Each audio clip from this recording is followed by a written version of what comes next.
In this video, you're going to be wiring up the weather endpoint. We have the endpoint created, and we already have the code written to geocode an address and get the forecast from the geocoding output. We're going to put all of that together to actually finalize this endpoint. Now, the first thing we're going to do is copy some of the files from the weather app project over to the new folder. We already wrote great code for geocoding and for fetching a forecast, and we're going to repurpose it. So right here, I'm going to open up the Finder on my machine. I'm going to go into the node course directory, and from the weather app project, we're going to grab the entire utils folder. So I'm going to copy that to the clipboard.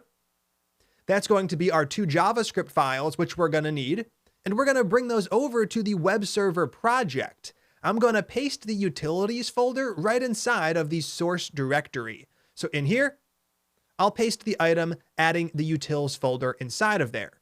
So now we have the utils directory in our project, the one we're working on, and we can use both forecast and geocode inside of there. Now, if you remember, those 2 files, they took advantage of the npm request module. We're going to have to make sure we have that installed, and currently it is not installed in web server. So down below, I can just shut down nodemon using Control-C and install it. npm I request at 2.88.0. I'm going to go ahead and fire that command off to install request in the web server project. And once it is installed, I'll just cycle through the previous commands using the up arrow and then restart nodemon exactly like we had it before. Now we can use both geocode and forecast inside of our callback right here to get the correct forecast information sent back. Inside of the weather app project, in app.js, we had an example of what this took, and we used the nested callback pattern. So right here, we used geocode, then we went down to use forecast. Now, the first thing we did is we actually checked if there was an address or not, and we already have code that gets that done in place. We already have an if statement up above that makes sure the address exists, which means that down below, right here, we can start the process of calling geocode, which is the first thing we do inside of else. Now, obviously, we can't console.log results to get them back to the requester. Instead, we're going to be using response.send to send those results back. In the case of an error for either geocode or forecast, we'll send back an object with the error property, providing the message as the value for that property. And if we get all the way to the end and things go well, we'll send back an object like this one, though instead of having location and forecast data dumped to the terminal, they would be added on to the object we send as the response. So console.log calls get replaced with calls to response.send since we're working inside of our express route handler. Now, actually getting this done is going to be your challenge for the video. You know how to do it. We've gone through all of the necessary steps before, and down below I have some challenge comments just to make sure we're all headed in the right direction. So goal, wire up /weather. Right now it's sending back dummy data. We want to make sure it can send back real forecast data based off of the address provided as part of the query string. Step 1.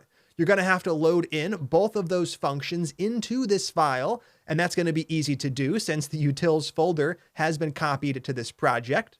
Next up, you're going to actually geocode the address to get the coordinates. If something goes wrong, send back the error. If things go well, you're going to use those coordinates to get the forecast. If something goes wrong when getting the forecast, send back an error. If things go well, you're going to send back an object that looks exactly like this, but with a real forecast string, the actual location that was used, and address which will stay the same. Now, when you're done, you want to test things out. Visiting a URL like this one, where address equals Boston, should result in a real forecast string and a real location showing up. Then switch it up, picking a different location, maybe a location like your current one, and make sure you see the forecast you're currently experiencing where you are. Take as much time as you need to knock this out. Feel free to refer back to the code we wrote before to chain these 2 callbacks together. When you're done, test your work, then come back and click play. How'd you do? Let's go ahead and kick things off with step number 1. We're going to load in the functions that we're going to need.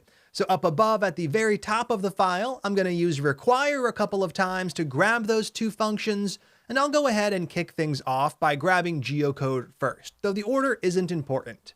So geocode is the function I'm going to grab.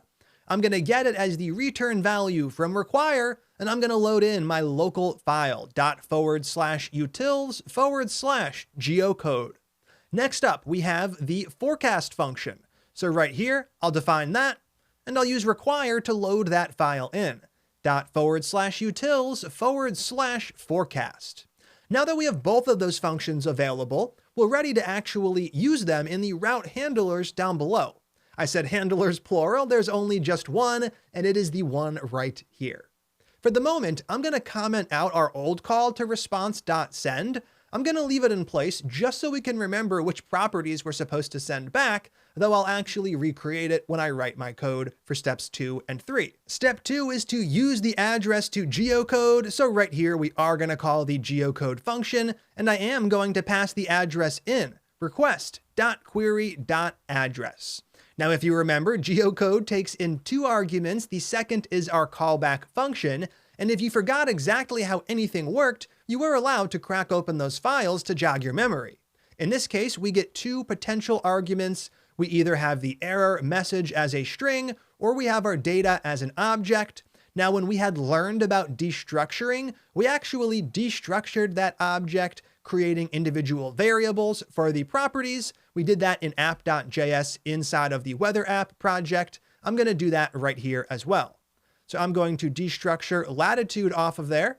I'm also going to do the same for longitude. And finally, I'll do the same for location. Now down below, the first thing we want to do is check if there was an error. If there was an error, we don't want to go on to run the forecast function because it's not going to work. Instead, I'll use return along with response.send to wrap things up. We're going to send back an object with an error property, and the value for that is going to be a variable with the same name. So this is a great use case for the shorthand. Perfect. Now, maybe you didn't use the shorthand or you didn't put it on one line. That's fine as well. At that point, we're talking about differences in syntax preference. Down below, after that if statement, we know that geocoding went well, and it is time to actually call forecast. So I'm going to call the forecast function, passing in the 3 arguments it needs. The first being the latitude, the second being the longitude, and the third being a callback function. We're going to have the error, and if we don't have the error, then we'll have our forecast data. I'm going to set up variables for both of those. Excellent. Now we can actually set up an error handler for forecast. If there is an error, that's okay. We're going to stop the function, and we'll use response.send to send it back. Excellent. Now, right here, this code only runs if everything went well, and we're going to work on sending back the object using the same structure we had below. So response.send, I'm going to send back an object with a forecast property. The value will come from the forecast data variable up above. Next up, we have the location property. There's a variable with that name, and that's where we're going to get the value, so we can use the shorthand right here for that. Next up, the last property is address, and that value comes from request.query.address. Perfect. Now that we have all of this in place, I can remove the commented out call from before. I'm also going to remove the challenge comments, as the only thing left to do is test our work. Then I'm actually going to test our work by saving the file and refreshing things in the browser. Over here, I'm seeing my static output for forecast and location. Now I am searching for Boston, so let's refresh the page and see what happens. Right here, I'm getting the weather for the following location: Boston, Mass. In the United States. I have the input and I have my forecast. Partly cloudy starting in the evening. It's currently 29 degrees out and there is a 0% chance of rain. So there we go. We now have the finalized endpoint that takes in an address and sends the forecast data back. From here, we're going to actually wire that up in the web app. So we have the input field and we show the forecast on the screen here as a nice rendered HTML page. as opposed to the format it comes in, which is JSON. That's where we're gonna stop for this one, and don't worry, you're gonna get a ton more experience creating JSON-based endpoints throughout the class. We're gonna work on a major project with database storage and authentication a bit later. This is just an introduction to the idea of Express, routes, JSON, and asynchronous development. All right, that's where we're gonna stop for this video. In the next one, we're gonna continue on integrating this URL into our web application.